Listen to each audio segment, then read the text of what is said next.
to the knitting school in Seattle. Somebody commented about seeing me stand up at my knitting machine, so I thought I'd give you a little tour of my setup here. I have pretty much always stood up to knit. I just find that it's a little bit easier on posture, and you can put a little bit more muscle into it when you need to.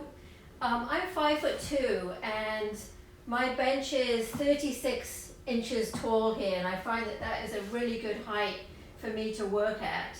I also have some holes drilled in the back of my bench which allow me to feed the yarn down through the holes and onto a little shelf below. It keeps the yarn very separate and also keeps your surface here really clean, which is definitely good if you want to avoid having yarn issues as you're knitting. It's just one less thing to think about.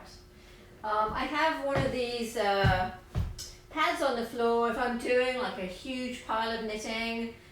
It's just a little bit easier on your feet to stand on this. I think it's the same sort of thing that chefs use in a kitchen. I always have a lot of clothespins here. I use them a lot when I'm casting on, changing color. I also will, if I'm working with a pattern that I'm following, I'll just clip this to the yarn mast. I always want to make sure that I have scissors within reach. I have about 20 pairs of scissors in the studio. My idea is that I always want to be able to reach for a pair of scissors. This is something I wish I had started a lot earlier, is wearing earplugs when I'm knitting. If I'm spending all day at the knitting machine and I don't wear earplugs, I literally have a headache by the end of the day. And just years of spending time around machines in factories and in my studio has definitely impacted my hearing. So that's the top tip right there.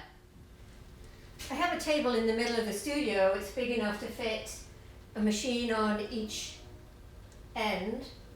And it's a little bit higher. It's 39 inches high. This was built for somebody who worked for me at one time who was 6 foot tall, and she was just getting a broken back from working at the lower bench. So I had this one built, and it's still comfortable for me to work at, maybe just on the edge of being a little too high, but is great for students that are taller than me. Here's another thing that I like to have within reach at all times is pincushions. I have them all over the studio. I have one that is just needles, blunt-ended needles of different sizes, and then I have just regular pincushions, mostly in some kind of food form. I have one machine set up in the corner here, just like a regular sit-down knitting machine on a stand. Occasionally I'll have a student that would prefer to sit rather than stand. And then here you can see my yarn, which I keep in plastic bags. This is merino lamb's wool, and I use it a lot for my own product. I've used it for years. And I keep it in plastic bags for two reasons. One is it stops it from drying out. You know, if it's wool yarn and it dries out, it can become very brittle and hard to knit with. And then the other thing is the Pacific Northwest here has a lot of moths, and there's nothing worse than finding a hole drilled through your cone of yarn, and then when you're knitting it just keeps breaking all the time. So that is just a little moth deterrent there.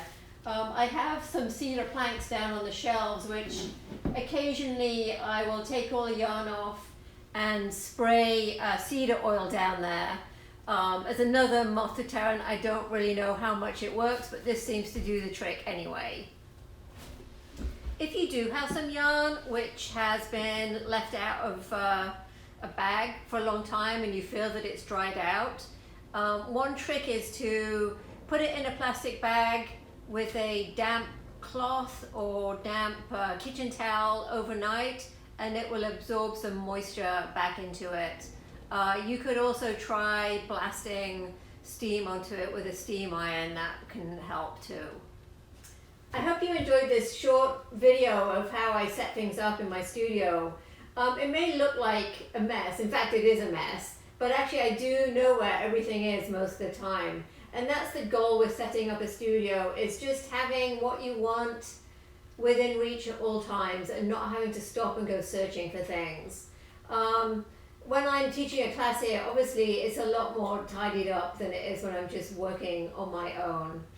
Please check out my website. One of the things I've added to my schedule is Skype classes, so you can call me from anywhere in the world as long as you have some kind of a tablet or smartphone where you can set it up so I can see your machine, and then I'll have the same thing set up here, and we can just talk backwards and forwards about what you want to learn. So have a look at that, www.theknittingschool.com.